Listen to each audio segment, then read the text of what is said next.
Prezados irmãos em Cristo, hoje é dia 12 de março, dia que foi escolhido para o início do conclave no Vaticano. O conclave começa hoje às 16h30.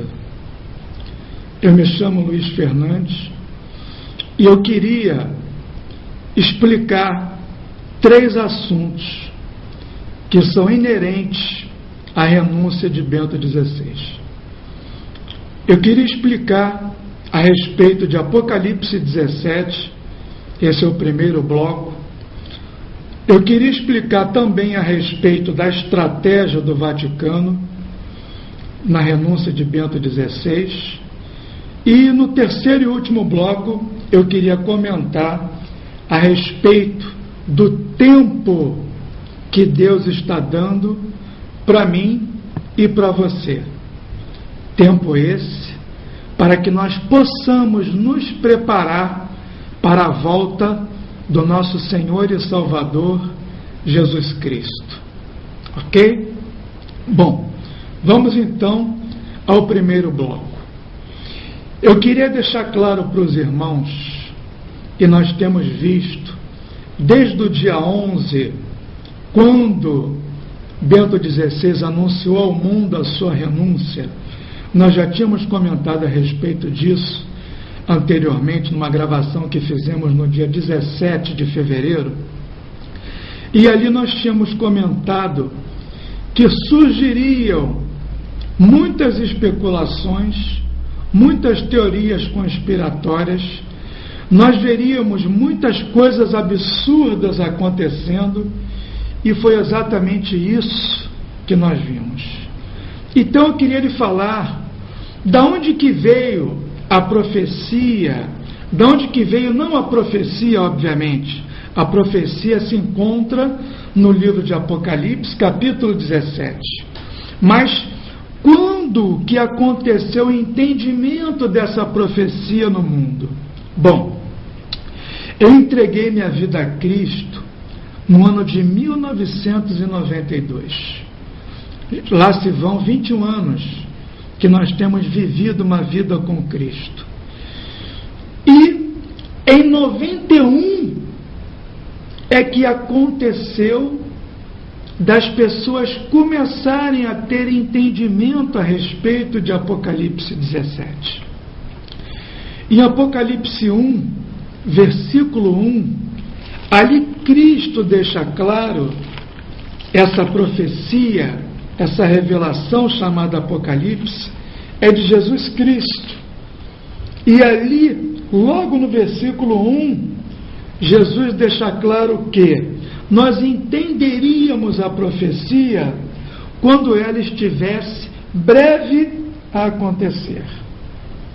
Ali está escrito, para mostrar aos seus servos as coisas que em breve devem acontecer. Então, no ano de 91, é que eu particularmente tive notícia, pode até ter acontecido, de alguém ter compreendido Apocalipse 17 antes, mas 1991 foi a data mais antiga que eu saiba. E dali em diante, no tempo aonde João Paulo II existia, como diz o texto bíblico, ou seja, ele estava reinando, foi quando no mundo inteiro pessoas começaram a entender a respeito de Apocalipse 17. Apocalipse 17, diferente das profetadas de falsos profetas que aparecem e desaparecem com a mesma velocidade, não tem um pai. As falsas profecias têm um pai. Normalmente aparecem pessoas como apareceram no ano passado, no ano de 2012, apareceram pessoas e falaram que o mundo ia acabar em outubro, que haveria o arrebatamento secreto, que aliás não está na Bíblia, mas enfim. Apocalipse 17 não tem um pai, porque o entendimento dessa profecia não é humano. Essa profecia, ela foi dada aos servos de Deus. E quem são os servos de Deus? aqueles que guardam os seus mandamentos. Então essa profecia foi dada a entendimento dos servos de Deus a partir da década de 90. E dali em diante, mais e mais pessoas, simultaneamente em todo o mundo, pessoas que servem a Deus, não alguém em particular, começaram a entender essa profecia. Bom, por que eu estou contando isso? Eu estou contando isso porque agora, nos últimos meses, muitos que se intitulam profetas, mas que não guardam os mandamentos de Deus e muito menos têm a fé de Jesus, começaram a divulgar o que seria Apocalipse 17. Pessoas que não têm nem entendimento de quando que isso começou a ser revelado aos servos de Deus. Mas eu não quero me deter muito em Apocalipse 17, na sua origem, porque nós temos coisas muito importantes a falar para os irmãos. Então, eu só queria mencionar quando que essa profecia começou a ser entendida, para que você pudesse discernir que muitas pessoas que agora, que se dizem crer em Apocalipse 17, são pessoas oportunistas, ok? Bom, lá em Isaías, capítulo 8, versículo 20, você tem o parâmetro para saber quem tem falado, não somente essa profecia, mas a palavra de Deus, por Deus ou por si mesmo. Lá em Isaías 8, 20, está escrito: a lei e ao testemunho, se não falarem desta maneira, jamais verão a alva, jamais verão a luz. Não tem luz. Meus irmãos, nós temos que definitivamente entender que, para que você tenha autoridade bíblica para falar da própria Bíblia, você tem que ser um guardador dos mandamentos. Você tem que ter o testemunho de Jesus. Ok? Senão, você sabe o que vai acontecer? O que tem acontecido agora nesse último mês. Eu lhe pergunto, Deus é um Deus de confusão? O que mais nós temos visto ultimamente é a confusão. Não é verdade? É o que mais tem acontecido. Eu queria que você abrisse, por favor, lá em Romanos, capítulo 9, versículo 33. Vamos abrir a palavra de Deus e vamos permitir que a própria palavra de Deus possa nos revelar o que está acontecendo. Bom, o próprio versículo, ele já diz uma frase que eu gosto muito: está escrito. Então, ali diz: como está escrito, eis que ponho em Sião uma pedra de tropeço e rocha de escândalo, e aquele que nela crê não será confundido. Eu lhe pergunto, você crê em Jesus Cristo? Se você crê em Jesus Cristo, que é a rocha, o principal fundamento da palavra de Deus e do cristianismo, se você crê na rocha que é Jesus, você jamais será confundido. O texto é claro. Lá em Isaías diz a mesma coisa. Vamos abrir lá em Isaías, capítulo 28, versículo 16. Vamos abrir. Está escrito: portanto, assim diz o Senhor Deus: eis que eu assentei em Sião uma pedra já provada, pedra preciosa, angular, solidamente assentada. Aquele que crê não foge. Meu irmão, se você crê nessa pedra, na principal pedra angular, você não é confundido e muito menos você foge. E é o que nós temos visto hoje. Nós temos visto especulações, teorias e disse-me-disse. É o que mais tem acontecido. A profecia foi revelada há 20 anos atrás. Há mais de 20 anos atrás. E aqueles que não crêem na palavra de Deus, e não crêem mesmo.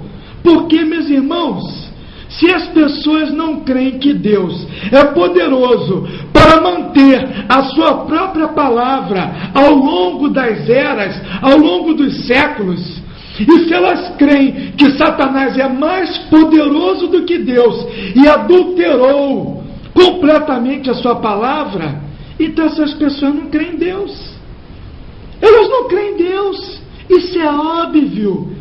Isso é uma coisa evidente. Não é verdade?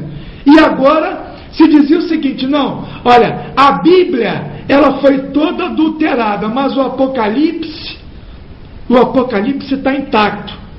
E agora, estou falando, sabe o quê? Não, nem o Apocalipse está intacto. O Apocalipse está todo misturado. O Apocalipse está todo embolado. O Apocalipse está todo fora de ordem. Meus irmãos, cada hora se fala uma coisa. Será que essas pessoas são dignas de confiança? Eu lhe pergunto, se essas pessoas não acreditam em Deus e não acreditam na sua palavra, elas vão ser dignas de confiança? Você pode acreditar nessas pessoas? Será que você pode acreditar nessas pessoas? Meus irmãos, nós estamos vendo de tudo. E essas pessoas, apesar, e eu acredito que essas pessoas não servem a Satanás de maneira consciente, porque são pessoas bem intencionadas. Algumas delas têm até um bom coração, elas querem ajudar o próximo, mas por elas não confiarem na palavra de Deus, elas estão sofrendo da síndrome de Eva. Você sabe o que é a síndrome de Eva? Eva não confiou na palavra de Deus. Deus deu a sua palavra para Eva e falou: Eva, não coma do fruto da árvore, porque se você comer, você morrerá. Eva, além de não comer, além de não obedecer e comer do fruto da árvore, ela passou a ser uma agente de Satanás. Não consciente, mas ela foi um instrumento para levar Adão à queda. E é o que essas pessoas estão sendo. Estão sendo agentes de Satanás. Tem levado muitas pessoas à queda.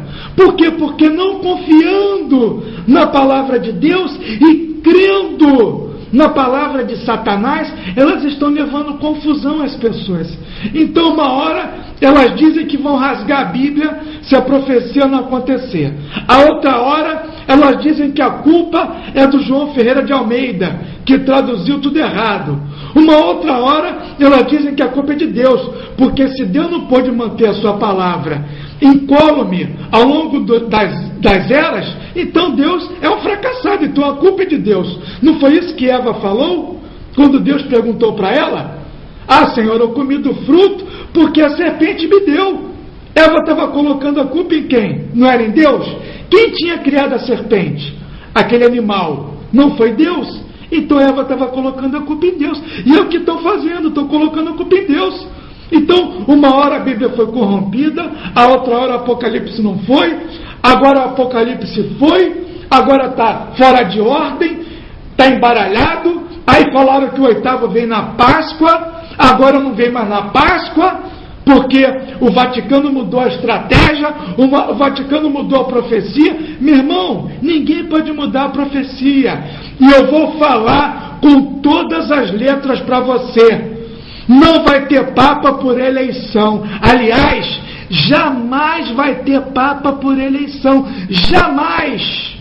Jamais. O último Papa que vai subir ao poder, ele é o oitavo. E ele vem do abismo. Ele não será eleito. Eu fui claro para você? É isso que diz a profecia. Então a confusão continua. Uma hora manda você vender tudo e ir para a montanha. Agora diz que você não tem que mais ir para a montanha. Você tem que esperar o abominável das neves aparecer. O abominável das neves, só falando assim. Parece que as pessoas estão vendo muito Discovery. Elas estão dizendo que o abominável da desolação é o oitavo. Meu irmão, o abominável da desolação é o decreto dominical sendo assinado na América. Isso só vai acontecer antes da morte de Bento XVI. Nós já pregamos sobre isso.